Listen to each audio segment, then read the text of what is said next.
to thank Alberto the Magician for being a most interesting guest. It's been a pleasure. And next week on Celebrity Time, we'll have with us Clarabelle for all the kids, so stay tuned.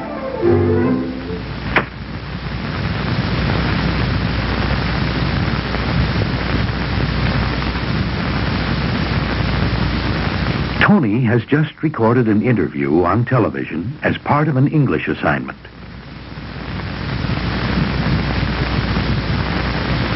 His class is reporting on interesting occupations, and he recorded the interview so he could get some direct quotes for his report.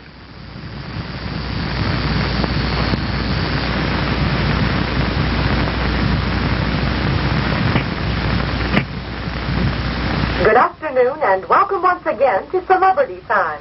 I'm Lisa Adams, and my guest today is Albert Shore, better known as Alberto the Magician. Could you make me disappear, Mr. Shore? With the right equipment, yes. Does it take a special kind of person to be a magician? No, not really. You just have to like to fool people. How did you first get...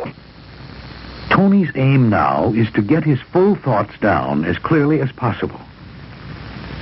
That means that sometimes he won't be concerned with proper punctuation. He'll punctuate when he reads his notes to his sister, and she types the report for him. Interested in magic? I think I must have been about 10 or 11. My folks bought me a very simple magic set for my birthday. As I said, Tony is not thinking about punctuation now. Meanwhile, let us think about punctuation. Why do we need it? Well, let's look at Tony a few hours ago when he was with his sister Jenny, asking her if she would help him. And that's all you want me to do? That's all. I'll read my notes to you and you just type. Do you mind helping me? No, I don't. Want to do it now? No. In about an hour. Let's stop and look at those last words of Jenny's.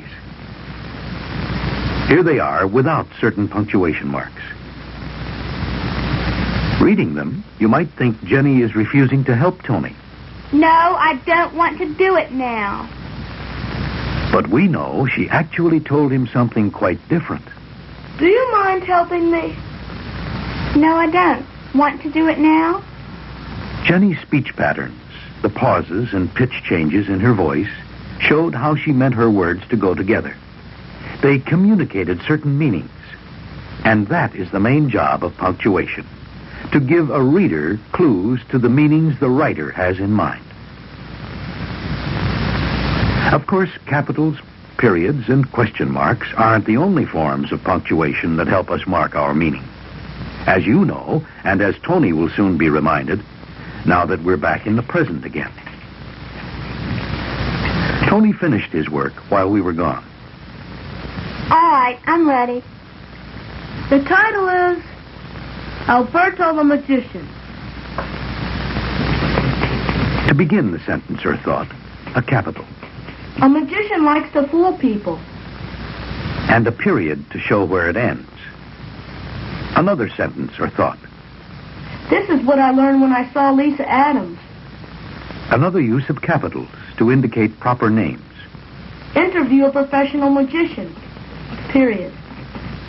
On our television program, he started doing magic tricks when he was 10 or 11. And now, wait a minute. What's the matter? This isn't what I meant. I guess my punctuation's wrong. Let me see. I know I didn't mean for these words to go together. You see, without proper punctuation, not even Tony remembers which words belong together. Oh, sure, I see. On our television program, belongs with the first sentence. The period should go here. That's where the thought ends, not here. Oh, sure.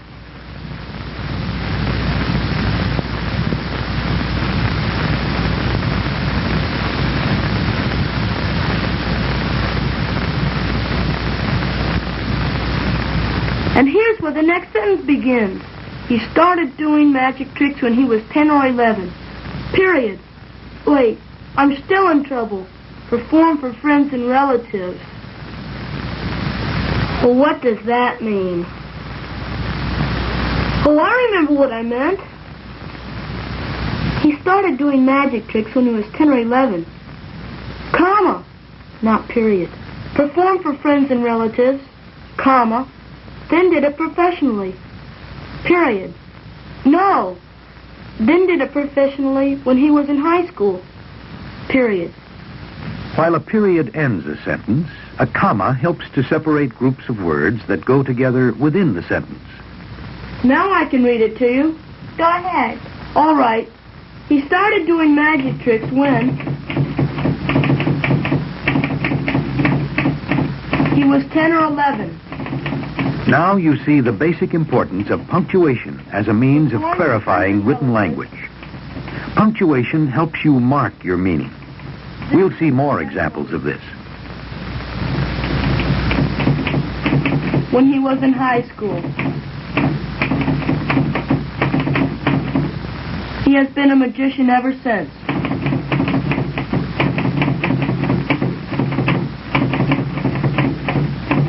Now start a new paragraph. Wait a minute. Now what? Well, now I'm using their exact words. And I know my next sentence begins here and ends here. But I don't remember who said what. Well, did Alberto ask Miss Adams something?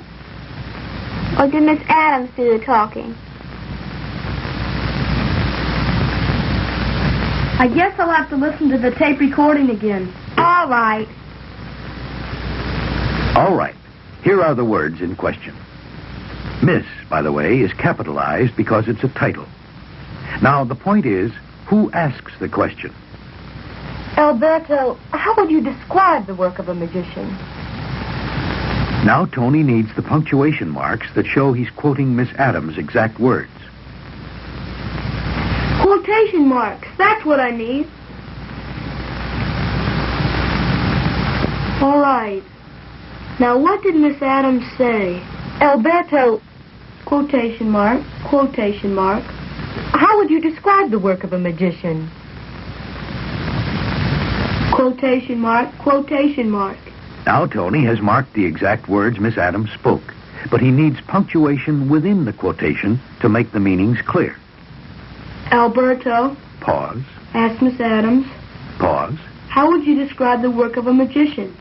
And that's a question. Notice that the comma and the question mark were written just in front of the quotation marks. That's a general rule that will usually keep you out of trouble. I know the next sentence begins here, but did the magician answer in 4 ways? Or did he actually say those words as part of his answer? It is confusing. Well, let's listen to the tape again. All right, here are the words in question. Let's see what the magician actually said. Alberto, how would you describe the work of a magician? In 4 ways. Escapes, illusion, tricks, and sleight of hand. Oh, that's wonderful. Now we know what the magician said. Now I can show what he said. These are his words now. The magician answered, comma.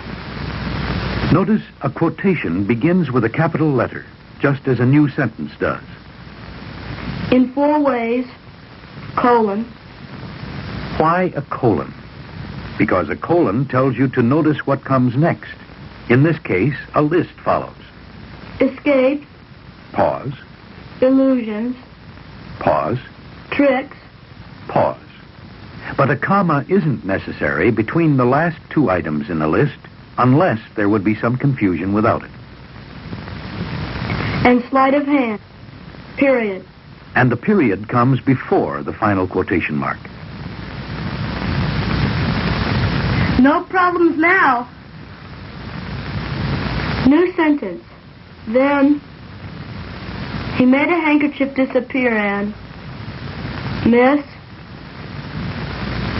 Adams exclaimed, Pause.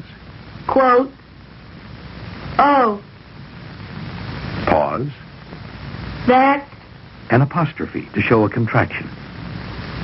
Wonderful. Let's stop things. Here are the words Lisa Adams spoke. You heard them. What end punctuation should Tony use? A period? Well, perhaps, if Lisa Adams said them like this. Oh, that's wonderful. But the way she actually said the words was like this. Oh, that's wonderful. What will show her enthusiasm? Exclamation point. End of quote.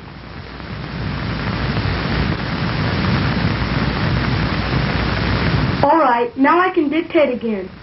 Where are you? He has been a magician ever since. Okay, new paragraph. Alberto asked me... Tony will go on to finish his report, using punctuation to help him communicate the exact meaning he has in mind. Now, in this short film, we haven't covered all the forms of punctuation or all the uses of the forms we showed. But you have seen the importance of punctuation. Oh, that's wonderful.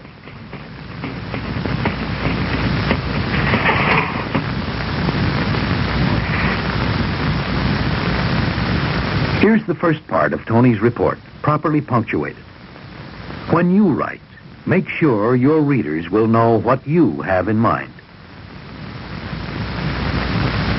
So, what's our message? The title of the film. Punctuation, mark your meaning.